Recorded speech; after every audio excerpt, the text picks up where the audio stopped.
नमस्कार, good morning, जोहार। मैं चुनचुन कुमार, आप देख रहे हैं झारखंडी हिंदी न्यूज। तो चलिए जानते हैं आज की पहली और बड़ी खबर। सोरेन सरकार का नया दाव, राज्य भर में निकालेंगे जोहार आशीर्वाद यात्रा। झारखंड में माइनिंग घोटाले में ईडी की कार्रवाई और खनन पट्टा से जुड़े मामले में चुनाव आयोग की सिफारिश पर राजभवन से टकराव के बीच राज्य सरकार के सामने जो चुनौतियां पैदा हुई है, उनका सामना करने के लिए मुख्यमंत्री हेमंत सोरेन अपने पक्ष में लगातार जन समर्थन जुटाने की कोशिशें में जुटी है। इसी कड़ी में सोरेन और सत्तारूढ़ गठबंधन के शीर्ष नेता अब पूरे राज्य में जोहार आशीर्वाद यात्रा पर निकलेंगे। यात्रा की शुरुआत अगले हफ्ते होगी। इस दौरान राज्य के सभी 24 जिलों में सत्ताधारी गठबंधन रैलियां आयोजित करेगा। जोहार यात्रा की रणनीति तय करने के लिए मुख्यमंत्री ने सत्तारूढ़ गठबंधन के नेताओं, विधायकों और मंत्रियों के साथ मीटिंग की। तय हुआ कि यात्रा के दौरान प्रतिदिन 2-2 जिले कवर किए जाएंगे। हर जिले में बड़ी रैली होगी, जिसमें यह बताया जाएगा कि राज्य की सरकार को पूर्ण बहुमत हासिल होने के बावजूद अस्थिर करने का प्रयास किया जा रहा है।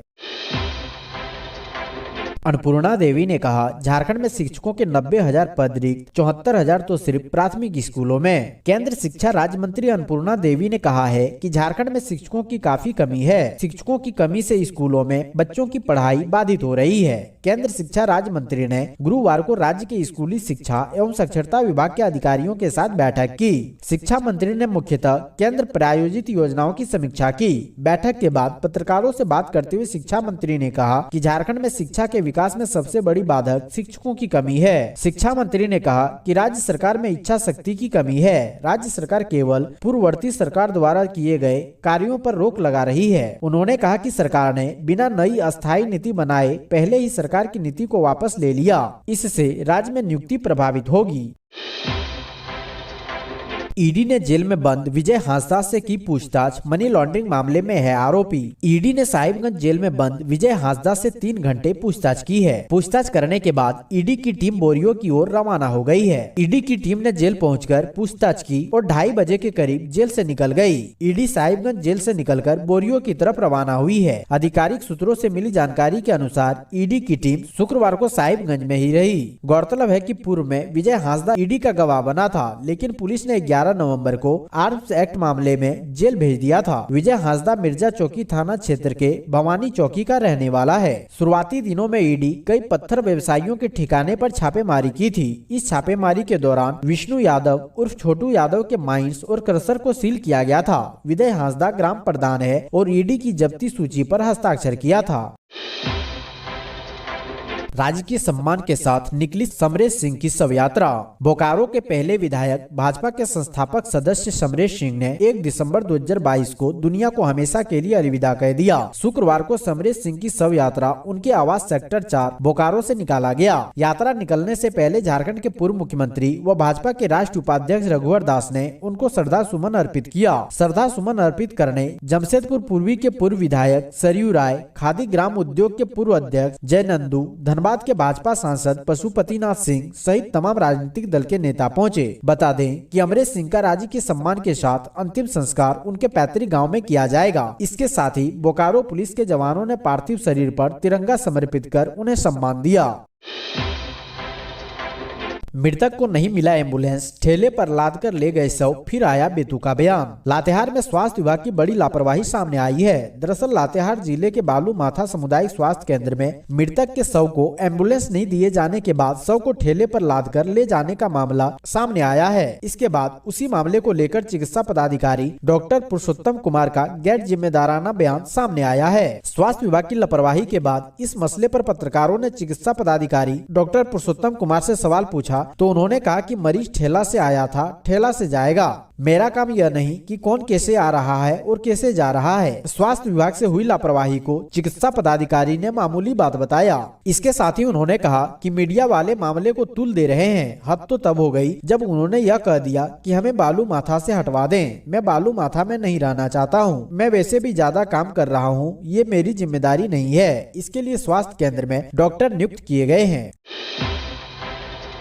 निलंबित आईएएस पूजा सिंघल की 82 करोड़ से ज्यादा की संपत्ति अटैच, चर्चा में है ये अस्पताल। झारखंड की राजधानी रांची इन दिनों ईडी द्वारा की जा रही छापेमारी की वजह से काफी चर्चा में है। यहाँ के मुख्यमंत्री हेमंत सोरेन भी ईडी के सवालों से बच नहीं सके हैं। हालांकि पूर्व आईएएस ऑफिसर पूजा सिंघल इन दिनों जेल में अपना समय व्यतीत कर रही है। बताया जा रहा है कि उनके द्वारा किए गए घोटाले और घोटाले से जुड़े पैसों का इस्तेमाल रांची का 5 स्टार अस्पताल कहे जाने वाला पल्स अस्पताल में किया गया है, जिस कारण ये अस्पताल इन दिनों ईडी के हाथों चढ़ चुका है। अब सवाल यह उठ रहा है कि जब ईडी ने इस अस्पताल को अटैच कर लिया है तो अब मालिकाना हक किसके पास होगा? हर कोई इस सवाल का जवाब तलाशने में जुट गया है। प्रवर्तन निदेशालय ने पहले ही पूजा सिंघल की संपत्ति कुर्क करने के संकेत दे रखे थे। अब ईडी द्वारा घोटाले के पैसों से बनाई गई पूजा सिंघल की संपत्ति को जब्त किया जा रहा है। बन्ना गुप्ता का ऐलान, झारखंड में ट्रांसजेंडर की सुरक्षा के लिए अलग बोर्ड का होगा गठन। स्वास्थ्य मंत्री बन्ना गुप्ता ने कहा कि ट्रांसजेंडर की सुरक्षा के लिए राज्य में अलग से बोर्ड गठित किया जाएगा। देश के अन्य राज्यों में अगर बोर्ड या एक्ट बनाया गया है तो उसको आत्मसात किया जाएगा या नए सिरे से गठन किया जाएगा। एड्स से संक्रमित 5121 लोगों को पेंशन का लाभ दिया जा रहा है। 10,800 एड्स संक्रमितों को राशन कार्ड भी जारी किया गया है। वह श्याम प्रसाद मुखर्जी विश्वविद्यालय सभागार में विश्व एड्स दिवस पर आयोजित कार्यक्रम में बोल रहे थे। स्वास्थ्य मंत्री ने कहा कि रोग प्रतिरोधक क्षमता कमजोर करने में एंटीबायोटिक का भी अहम रोल है। छोटी छोटी बीमारी में डॉक्टर एंटीबायोटिक का परामर्श दे रहे हैं। यह इलाज का शॉर्टकट तरीका है जो प्रतिरोध क्षमता को कमजोर कर देती है। स्वास्थ्य सचिव अरुण कुमार सिंह ने बताया कि एड्स को लेकर लोगों में कई अंधविश्वास है जिसको दूर करना होगा। सड़क हादसे में मोटरसाइकिल सवार 2 छात्र की मौत। गुमला जिले के रायडी थाना क्षेत्र के कुलमुंडा पंप के समीप सड़क हादसे में शुक्रवार को 2 स्कूली छात्र की मौत हो गई। बताया जाता है कि तीखे मोड़ पर नियंत्रण खोने से मोटरसाइकिल सहित दोनों पुल के नीचे 10 फीट गड्ढे में जा गिरे। इसमें एक छात्र की मौत घटना स्थल पर ही हो गई, जबकि दूसरे ने सदर अस्पताल गुमला में दम तोड़ दिया। मृतक के पॉकेट से मिले आधार कार्ड से उसकी पहचान चैनपुर प्रखंड के कुरुमगढ़ थाना क्षेत्र के सिविल गाँव निवासी इर्सिया तिर्की पिता प्रकाश तिर्की के रूप में हुई है। वहीं दूसरे की पहचान शंकर चिक बड़ाई के रूप में हुई है। अतिक्रमण पर रेल प्रशासन की कार्रवाई, टाटा नगर स्टेशन के समीप 50 वर्षों से संचालित सिंह होटल को किया ध्वस्त। जमशेदपुर के टाटा नगर स्टेशन के पास लगभग 50 वर्ष पुराने सिंह होटल पर रेल प्रशासन ने बुलडोजर चलवाकर शुक्रवार को ध्वस्त कर दिया है। बता दें कि रेलवे की जमीन पर अतिक्रमण का लगभग 50 वर्षों से सिंह होटल संचालित था। पिछले कई वर्षों से रेल प्रशासन रेलवे की जमीन पर अतिक्रमण कर बनाए गए इस होटल को हटाने का प्रयास कर रहा था, लेकिन हर बार उच्च न्यायालय से स्टे लेकर होटल मालिक होटल को बचाने में सफल रहता था। सिंह होटल का संचालक वर्तमान में एक आपराधिक मामले में जेल में सजा काट रहा है। सिंह होटल को ध्वस्त करने से पूर्व रेल प्रशासन द्वारा नोटिस दिया गया था, जिसमें बताया गया था कि 2 दिसंबर से पहले होटल का सारा सामान हटा ले, अन्यथा अतिक्रमण हटाए जाने के दौरान सामान क्षतिग्रस्त होने पर रेल प्रशासन की जिम्मेदारी नहीं होगी। माता पिता की मौत के बाद भाई ने बहन को किया बेघर, न्याय के लिए भटक रही युवती को मिला भाजपा नेताओं का सहारा। धनबाद जिले में मानवता को शर्मसार करने वाला एक मामला प्रकाश में आया है, जिसमें एक भाई ने माता पिता की मौत के बाद अपनी बहन को बेघर कर दिया। जिस बहन की डोली में बिठाकर विदा करना चाहिए था उसे घर से निकाल दिया। भाई की प्रताड़ना से तंग आकर बहन ने कई बार पुलिस और प्रशासनिक अधिकारियों से गुहार लगाई है। शुक्रवार को भी युवती न्याय की आस में धनबाद एसडीएम कोर्ट पहुंची थी। वहां युवती को भाजपा नेताओं का सहारा मिला और उन्होंने उसे न्याय दिलाने का भरोसा दिलाया है। इस दौरान भाजपा नेताओं ने कहा है कि अगर उक्त युवती को न्याय नहीं मिला तो वे आंदोलन को बाध्य होंगे। पूरे मामले पर पीड़ित युवती ने बताया कि उनके माता पिता की मौत हो चुकी है, भाई और भाभी उन्हें घर में रहने नहीं देते हैं, उनके साथ दोनों मिलकर मारपीट करते हैं। अभी फिलहाल वो अपनी बड़ी बहन के घर में रह रही है।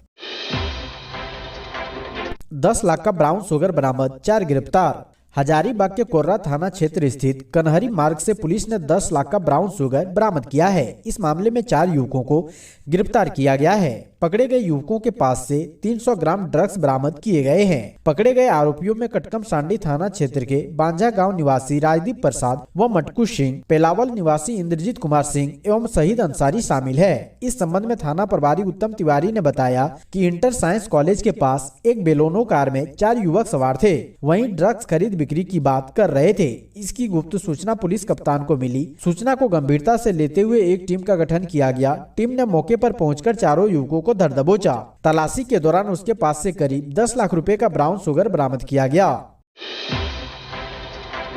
रांची में 48 महीने के बकाया मानदेय को लेकर जलसहियाओं ने दी धमकी, मांग पूरी नहीं हुई तो करेंगे सामूहिक आत्मदाह।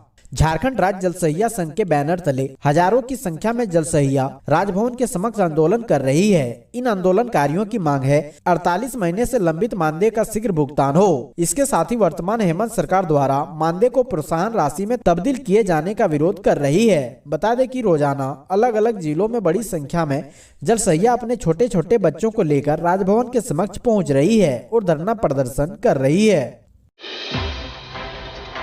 धनबाद में सांड के हमले में बुजुर्ग की मौत, निगम और प्रशासन के खिलाफ स्थानीय लोगों में आक्रोश। धनबाद में सांड का हमला हुआ है जिसमें एक व्यक्ति की मौत हो गई है। हीरापुर क्षेत्र में सांड के हमले में जख्मी बुजुर्ग की मौत इलाज के दौरान हो गई। इसको लेकर स्थानीय लोगों का जिला प्रशासन और धनबाद नगर निगम के खिलाफ आक्रोश देखा जा रहा है। उनका आरोप है कि काफी शिकायतों के बाद भी खुली सड़क से आवारा पशुओं को हटाने की दिशा में कोई काम नहीं किया जा रहा है। हीरापुर में शुक्रवार अहले सुबह करमदाहा निवासी वृद्ध मजदूर जो रिक्शा चलाने का कार्य करते थे, उनकी इलाज के दौरान मौत हो गई। इसके बाद स्थानीय सदर थाना पुलिस को सूचित किया गया, जिसके बाद पुलिस मौके पर पहुंचकर जांच में जुट गया है। वहीं मृतक के परिजनों को भी सूचित किया गया। वहीं स्थानीय दुकानदार ने मीडिया को बताया कि यहां पर जमताड़ा निवासी वृद्ध व्यक्ति रिक्शा चलाकर काम करते थे, लेकिन पिछले दिनों सांड ने उन्हें पटक दिया था, जिससे इलाज के दौरान शुक्रवार को उसकी मौत हो गई।